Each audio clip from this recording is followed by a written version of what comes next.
और हो सके तो महबूब को सलाम कह दीजिएगा और कहिएगा कि किसी बात को बोलने से पहले होशमंदी की गोली खाए, चाय पिए, दिमाग को ठंडा करे, फिर गुफ्तगू करे।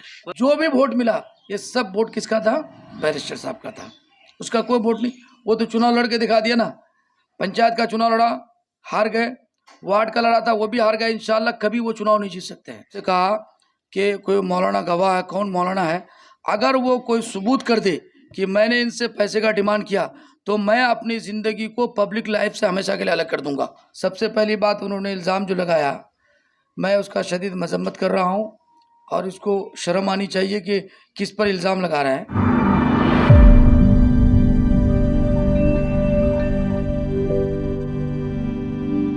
2020 बिहार विधानसभा चुनाव में एआईएमआईएम पार्टी को ठाकुरगंज विधानसभा से यहां से हार का सामना उन्हीं के उम्मीदवार यानी कि हाफिज महबूब आलम साहब को करना पड़ा था। उसके बाद इस विधानसभा में भले ही हार का सामना करना पड़ा, लेकिन इसके अलावा 5 विधानसभा से उनके उम्मीदवारों की जीत भी हुई और माशाल्लाह वो लोग अभी रहे भी नहीं, 4 चले भी गए किसी अन्य पार्टी में, आरजेडी में। खैर मैं उधर नहीं जा रहा हूं। लगातार एआईएमआईएम पार्टी के ठाकुरगंज विधानसभा से जो पूर्व विधायक प्रत्याशी हाफिज महबूब आलम साहब हैं, अगर एक तरह से देखा जाए तो हारने के बाद कहीं ना कहीं हार का जो एक जिम्मेदार ठहराया किसी को एक जाना चाहिए, और उसमें वो एआईएमआईएम पार्टी के कई बड़े और दिग्गज नेता को ही मान रहे हैं और उसके कार्यकर्ता को ही मान रहे हैं। पिछले इंटरव्यूज़ में आपने मेरा देखा होगा कि हाफिज महबूब आलम साहब ने जो जिस शख्सियत से हम आज मिलने आए हैं, इनके बारे में एक बहुत बड़ा जो है एक इल्ज़ाम लगाया था कि इन्होंने ही यानी कि मुफ्ती अतहर जावेद साहब जो ठाकुरगंज विधानसभा के पूर्व जो है विधायक के प्रबल दावेदार थे टिकट के। ये बात अलग थी कि इनको टिकट नहीं मिला, उसके बाद जो है दोस्तों कहीं ना कहीं इनके बारे में उसकी तरफ से जो इल्ज़ाम लगाया गया है कि इन्होंने मेरे पास से 5 लाख रुपये का जो है डिमांड किया था कि अगर आप 5 लाख मुझे देंगे जब भी मैं आपकी गाड़ी में बैठ सकता हूं और आपके लिए चुनाव प्रचार कर सकता हूं।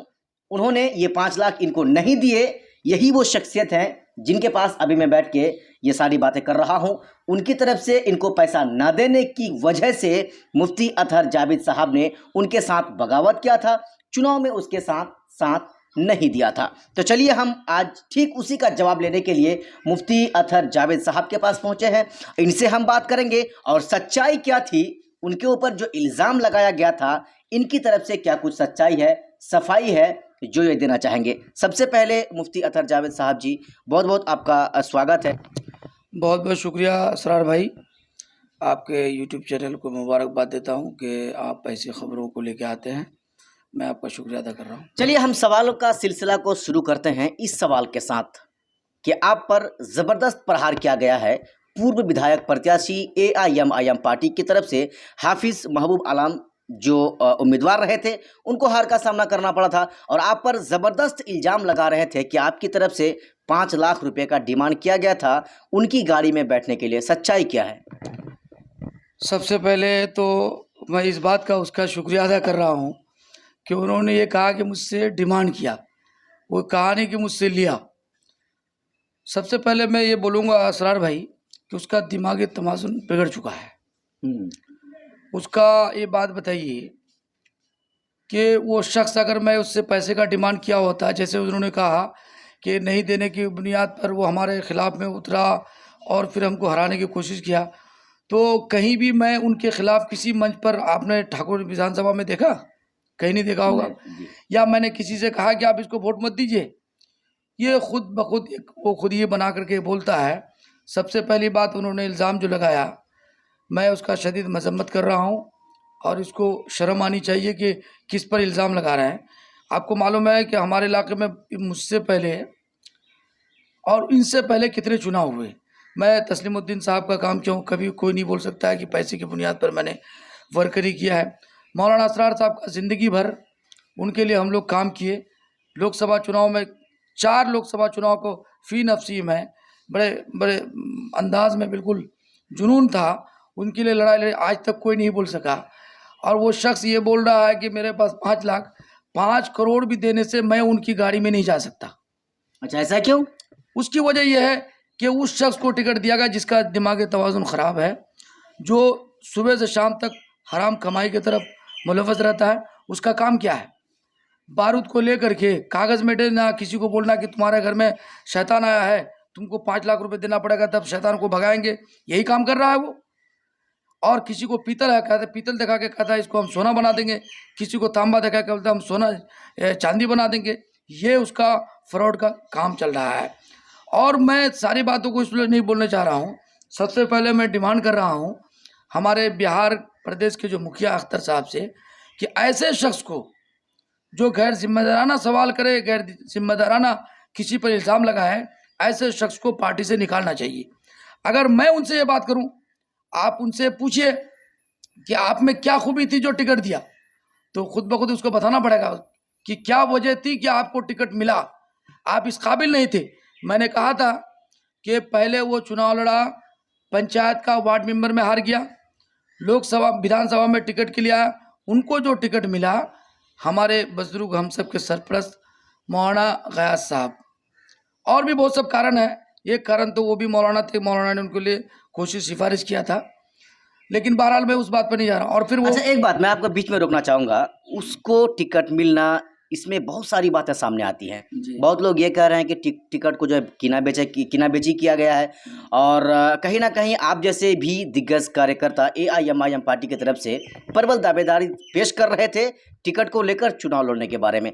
ऐसे में आप कह रहे हैं कि उनको टिकट देना ये गलत फैसला था, फिर आपके हक में टिकट नहीं आया। आखिर इसके पीछे का कारण क्या हो सकता है कि जिससे उम्मीद नहीं लगाई जा सकती है उन्हीं के फैसले में या उन्हीं के हक में फैसला होता है? देखिए सद्दाम भाई, सब बात एक ही बैठक में नहीं हो सकती है।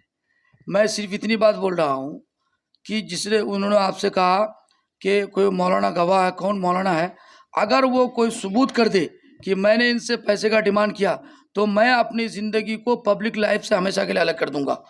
वो कोई पेश करे। जो सुबह से शाम तक झूठ बोलता है पुलंदा, उसको टिकट मिला। आप जो बोल रहे हैं उसको टिकट मिलने का सबब क्या है? उसको टिकट मिलने का सबब आप हमारा सदर से पूछिए क्यों उनको टिकट दिया है, और उन्हीं से पूछिए कि आपको टिकट किस बुनियाद पर मिला है। मैंने कहा टिकट मिलने की कई वजूहत होती है, या तो वो सियासी एतबार से ज़मीन पर काम कर रहा होगा, या समाजी खिदमत कर रहा होगा, या उसका सियासी बैकग्राउंड होगा। कोई भी नहीं है, उसको टिकट क्यों मिला वो खुद बताएगा। और पूछिए उनसे कि आपको टिकट नहीं मिला, टिकट मिलने से पहले, जब टिकट का ऐलान नहीं हुआ उससे पहले बनियान उसने छपा लिया और उसमें तस्वीर बैरिस्टर साहब की, किस बुनियाद पर ऐसा किया उनसे पूछिए। ये बातें बहुत, अब कहीं ना कहीं बातें तो हैं जो आप खुलकर बोलना नहीं चाहते हैं। नहीं, बातें देखिए, मैं तो सबसे पहले मैं ये डिमांड मेरा है कि हमारा सदर अख्तर उल ईमान साहब उसको फ़ौरन बाहर करे। अगर वो बाहर नहीं करेगा तो फिर हम लोग मजबूर होकर के वो बातें शेयर होगी जो बोलने की लायक नहीं है। तो मैं चाह रहा हूँ कि वो लोग इस बात को अच्छी तरह समझ रहे होंगे, उसको फौरी तौर पर निष्कासित करें। दूसरी बात यह है कि इल्ज़ाम लगाना तो बड़ा आसान है, उसको साबित करना बड़ा मुश्किल होता है। मैं भी कुछ बोल सकता हूँ, लेकिन मैं इस तरह की बात नहीं करना चाहता हूँ। अलबत्ता वो शख्स जिसने मेरे पर इल्ज़ाम लगाया, आपको मैंने बताया इतने सारे कैंडिडेट का मैंने काम किया फिजिकली मेंटली। मैं आपको मालूम होना चाहिए जितना वोट उसको विधानसभा में मिला 17-18 हज़ार रुपये, 18 हज़ार वोट, इतना वोट मुझे पार्षद में मिला। और वो जो बोल रहा है कि मैं अकेले लड़ा, वो उसके पंचायत में उसको 200-250 वोट नहीं मिला। आपको हमारा दिगल बैग से सबसे ज़्यादा वोट उसको मिला है जी, मेरे मेरे ब्लॉक से। तो अब ये बात, जो भी वोट मिला ये सब वोट किसका था? बैरिस्टर साहब का था। उसका कोई वोट नहीं। वो तो चुनाव लड़ के दिखा दिया ना। पंचायत का चुनाव लड़ा, हार गए। वार्ड का लड़ा था, वो भी हार गए। इंशाल्लाह कभी वो चुनाव नहीं जीत सकते हैं। चलिए मुफ्ती साहब जी, सबसे बड़ी बात है कि माशाल्लाह अभी आप जो है जिला परिषद सदस्य बन चुके हैं, इसके लिए आपको बहुत बहुत मुबारक हो। लेकिन चुनाव के समय में आपकी तरफ से टिकट के लिए दावेदारी किया गया था, टिकट नहीं मिला, और उसके बाद ओवैसी साहब के किसी भी प्रोग्राम में आपको देखा क्यों नहीं गया था? देखिए, वो ओवैसी साहब के प्रोग्राम में मैं था, पोठिया में था, किशनगंज में था। मैं अख्तर साहब के लिए अमर बहसा भी किया। ठाकुरगंज और दिगल बैंक में आप क्यों नहीं थे? बाकी जगहों पर थे, पर यहाँ क्यों नहीं थे आप? सद्दाम भाई सिर्फ मुफ्ती अतर नहीं था, हजारों के कार्यकर्ता जितने भी थे उसके साथ कौन थे? अभी उसने बोला ना कि मेरा पैसा लिया, आरजेडी का काम किया, उसने बोला। जी, उसमें भी बोला है कि आरजेडी का, इसको शर्म आनी चाहिए। तुम उस पर इल्जाम लगा रहे हो। आपने वर्कर पर इल्ज़ाम लगा रहा है कि हमसे पैसा लेकर आरजेडी का काम किया, वो वर्कर उसको छोड़ देंगे? ये सब उसकी, ये सीधी तौर पर ये बात है, पूरा ब्लॉक, पूरा असेंबली हल्के में ये बात थी। ये बावला ताश खेलने वाला आदमी, जो ताश खेलता है, जुआरी आदमी को टिकट देता है, फिर देता है, वो साफ सुथरा होता है गलती। ये तो गलती करके भी अपनी गलती पर नादिम नहीं है। और उस वक्त वायरल हुआ उस वीडियो को, जी, एकदम। और लोगों ने कहा भी ऐसे आदमी को टिकट दिया। और आपको मैं बता दूं, बड़ा अफसोस की बात है, बैरिस्टर साहब को भी बड़ा अफसोस हुआ कि कैसे आदमी को टिकट दिया गया। बैरिस्टर साहब को भी बड़ी शर्मिंदगी हुई कि ये आदमी को गलत, उसी की वजह से बैरिस्टर साहब ने प्रोग्राम भी नहीं किया उनका सही से। जैसा कि उन्होंने क्या कहा कि आप एक तरफ वो बोला कि अभी पंखड़ी नहीं रही थी, रुकी कांग्रेस का नहीं, प्रोग्राम खत्म इतने हो में गया। मतलब वो चले गए। तो इससे इल्ज़ाम लगा रहा बैरिस्टर साहब पर कि वो हमको जिताना नहीं चाह रहे थे। पवाखाली में भी ये हुआ, क्यों हुआ?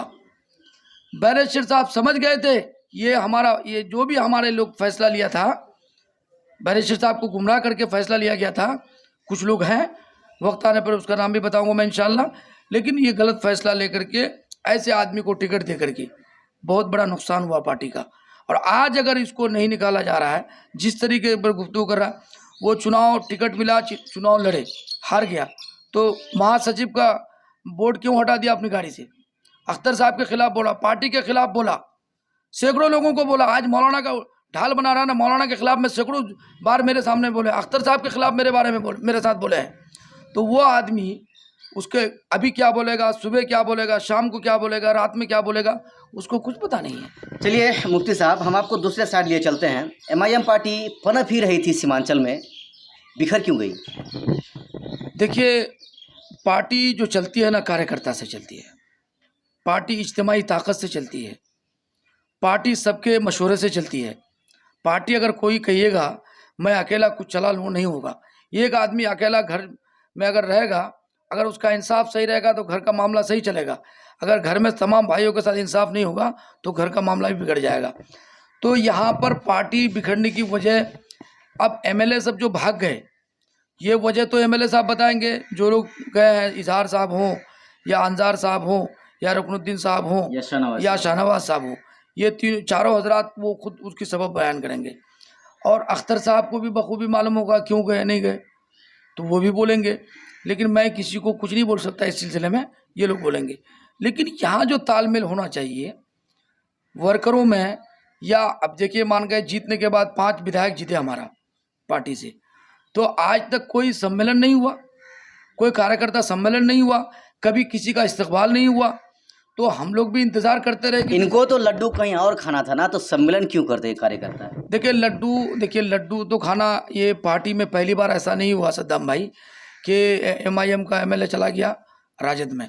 ऐसा बहुत होता है, कांग्रेस का विधायक चले जाता है बीजेपी में, बीजेपी का विधायक चले जाता है कांग्रेस में, कोई चले जाता है राष्ट्रीय जनता दल में, कोई चले जाता है समाजवादी में, ये तो होते रहता है। तो फिर ऐसे में फिर तो वही हाल हो गई ना जो आरजेडी और जेडीयू और बीजेपी के। आपकी पार्टी पे लोग कैसे भरोसा करेंगे? देखिए, पार्टी का जो मुखिया है, राष्ट्रीय अध्यक्ष बैरिस्टर साहब, वो तो काबिल एतमाद आदमी है, वो बेहतरीन आदमी है, उसमें दो राय नहीं है। और रही बात अख्तर साहब भी, लेकिन यहाँ हमारा जो बिहार लेवल में जो यूनिट बनी हुई है, इसमें कुछ लोगों का तालमेल नहीं है। वो जब तक तालमेल नहीं बैठेगा और अख्तर साहब नहीं बैठेंगे सबको लेकर के, तो मामला दिन ब दिन बिगड़ते जाएगा। चलिए, एक ऐसा विधानसभा लोगों ने बड़े भाई को इनकार कर दिया और छोटे भाई को जिता दिया, ओवैसी साहब को देखकर, यानी कि जोकीहाट विधानसभा की मैं बात कर रहा हूं। और उसी विधानसभा में जब अख्तर साहब का ही प्रोग्राम होता है, उन्हीं के हाथ से माइक छीन लिया जाता है। आप क्या बोलना चाहेंगे? देखिए, इसकी पूरी नौयत तो हमको मालूम नहीं है कि क्यों माइक छीना गया है। मैं तो ये सुना था कि गांधी जी के खिलाफ मैंने तस्लीम साहब के खिलाफ में कुछ जुमले इस्तेमाल किए थे, जैसा मैं सुना हूँ, मुझे नहीं पता है। तब तक अख्तर साहब तो माइक पकड़े ही नहीं थे, वो तो चुपचाप बैठे। नहीं, किसी और ने बोला होगा, अख्तर साहब की बात नहीं कर रहा हूँ मैं। जैसे मैं अभी तक वो पूरा वीडियो में भी नहीं देखा हूँ, वो क्या सच्चाई है क्या गलत है ये मुझे नहीं मालूम है। अलबत्ता ये है कि शाहनवाज साहब का जो एमएलए हुआ, पहले भी एमएलए था, उसको टिकट नहीं मिला राजद से, वो हमारी पार्टी से चुनाव लड़े, बैरिस्टर साहब की मेहरबानी थी, उनको टिकट दिया, फिर वो चले गए पुरानी जगह पर। तो कुछ ना कुछ वजह है। अब रही बात एहसान मोहसिन वाला कि भाई उसका एहसान इसका, तो एहसान मोहसिन उसका बाप भी हमारे अख्तर साहब पर एहसान किया है, उसको एमएलए बनाने में उसका बड़ा हाथ था, उन्होंने भी एहसान किया है। लेकिन जैसे कुछ चीज़ें ऐसी है जैसे हमारे इलाके में मौलाना असरार साहब और इसी तरीके पर तस्लीमुद्दीन साहब, इन लोगों की बड़ी कुर्बानी है। अगर इनके खिलाफ में कोई भी सियासी आदमी आज के मौजूदा दौर में अगर कोई बोलेगा कि इन लोगों ने कुछ नहीं किया, इन लोगों ने फना किया, तो लोग उसको बख्शने वाले नहीं हैं। 2025 में क्या ये मान सकते हैं कि ठाकुरगंज विधानसभा से जो पूर्व विधायक प्रत्याशी हाफिज महबूब आलम साहब हैं, उनका रोड़ा बनेंगे आप रास्ते का? देखिए, आपको ये आप कैसे प्रमाण दे रहे हैं कि उसको फिर दोबारा टिकट मिलेगा? ये तो आप प्रमाण नहीं दे सकते हैं। और मैं समझता हूँ कि एक गलती तो वो लोग टिकट देख के कर लिए दोबारा, और ऐसी गलती इंशाल्लाह नहीं करेंगे। मतलब अंदरूनी तौर पर कोई बात चल रही है क्या ओवैसी साहब के साथ? नहीं, कभी जिंदगी में उसको दोबारा टिकट नहीं मिलेगा इंशाल्लाह। एमआईएम का टिकट नहीं मिलेगा। अगर मुफ्ती अतर को नहीं दे अलग बात है, लेकिन उनको टिकट नहीं मिलेगा दोबारा इंशाल्लाह। ये आप लिख लीजिए। जिसका दिमागी तवाजुन बिगड़ चुका हो, उसको बोलता है उर्दू सही नहीं, उसको मुज़क्कर मुअन्नस की कोई तमीज़ नहीं है, बात करने की तमीज़ नहीं है, मीडिया में गुफ्तगू कर रहा है, किस पर क्या इल्ज़ाम लगाना चाहिए, कौन बात किस पर फिट होगी। आज तक मैं पूरी ज़िंदगी 26 साल ज़िंदगी मैं पब्लिक लाइफ में ख़त्म कर दिया। आज तक कोई एमएलए कोई एमपी हम पर इल्ज़ाम नहीं लगा सके कि हमसे 10 टका वो मांगे हैं। वो आदमी जिसका पैर दुम कुछ भी नहीं है, सियासत में सीन से भी वाकिफ़ नहीं है, वो आदमी हम पर इल्ज़ाम लगा रहा है। ये सोचने की बात है। ये तो आप भी समझ रहे होंगे कि इसमें कितनी सच्चाई है। तो ठीक है, हम इस बात को मान गए, लेकिन 25 में जब विधानसभा का चुनाव होगा फिर से बिहार में, वैसे तो सीमांचल में एमआईएम पार्टी की तबीयत या स्थिति जो है अब कुछ अच्छी नहीं रही, क्योंकि ये सब भाग गए। अब क्या होने वाला है? ऐसे में आपको जिस तरह से 2020 में प्रबल दावेदार माना जा रहा था, 25 में भी क्या माना जाएगा? देखिए, अब पार्टी उम्मीदवार बनाती है कि नहीं, लेकिन मेरा चुनाव लड़ना तो तकरीबन इंशाल्लाह तय है, विधायक का इंशाल्लाह ये बात तय है। रही बात ये कि किसको टिकट मिलेगा किसको नहीं मिलेगा, ये तो पार्टी का हाईकमान ही फैसला करेगा। लेकिन वो अगर खाम ख्याली में बैठा हुआ है कि 2020 में हमको टिकट मिला तो 25 में भी मिल जाएगा, तो उसकी खाम ख्याली है। अच्छा, एक बात है मुफ्ती साहब, पार्टी टिकट दे नहीं दे, आपकी तरफ से चुनाव लड़ना तय है, तो क्या नहीं देगी पार्टी तो बगावत करेंगे? बगावत ये बात आप कह रहे हैं, मेरा कुव्वत इरादी भी ज़रूरी है। मैं ये कह दूँ कि मैं चुनाव नहीं लड़ूंगा, तो मैं कहूँगा मैं नहीं लड़ूंगा तो पार्टी टिकट दे देगी क्या? मैं कहूँगा मैं लड़ूंगा, पार्टी में हूँ, तो पार्टी वाले भी सोचेंगे ना कि भाई इनको टिकट देना है, ये जीतेंगे इंशाल्लाह। तो मैं तो बोलूँगा ना कि भाई मैं लड़ूंगा, मैं बोल दूँ कि नहीं लड़ूंगा, ये नहीं है। रही बात खिदमत की, मैं खिदमत अल्हम्दुलिल्लाह आपको मालूम होगा 26 सालों से दिल्ली से लेकर गाँव तक मैंने फिजिकली मेंटली एक एक गरीब किसान मजदूरों का काम किया है। तड़पते हुए लोगों को हॉस्पिटल में ले जाने का काम किया है। हजारों लाखों की तादाद में लोगों को पंचायती के द्वारा लोगों को मैंने न्याय दिलाया है, थाना से बचाया है, कोर्ट के कचहरी से बचाया है, और प्रखंड के मुसीबतों को मैं लोगों को बचाने का काम किया है। 2017 के सैलाब में तकरीबन करोड़ों की तादाद में लोगों को मैंने रिलीफ का काम किया है। मैं काम पूरे जिला स्तर में कर रहा हूँ अल्हम्दुलिल्लाह। कुछ लोगों का जो आप काम गिना रहे हैं, कुछ लोगों का ये कहना है ये तो फंड है जो बाहर से आता है और उसमें मुफ्ती साहब जो है अपना टीआरपी ले रहे हैं। देखिए, मैं क्या बोल रहा हूँ, कर रहा हूँ नहीं बोल रहा हूँ मैं। मुझे मसलन मेरे दोस्त आप जो भी एनजीओ है, मैं वो एतमाद पर दे रहा है, किसी को नहीं दे रहा है। वही जिसको आप लेके फिर रहे हैं महबूब को, आपको मालूम है कि उसके बारे में शिकायत आई है, आप पूछ भी लीजिएगा। ये क्या कहते हैं, आपको ये जगह है लिलिया के पास, लोगों से 2,500 हजार रुपए लिया लोगों को सामान बांटने के नाम से। कहीं बाहर से सामान मंगवाया कि भाई सैलाब हुआ है, तो लोगों से 2-2 हजार रुपये 2,500 हजार रुपये लेकर के कि आपको सामान दिलवा रहे हैं। ये काम उसने किया है।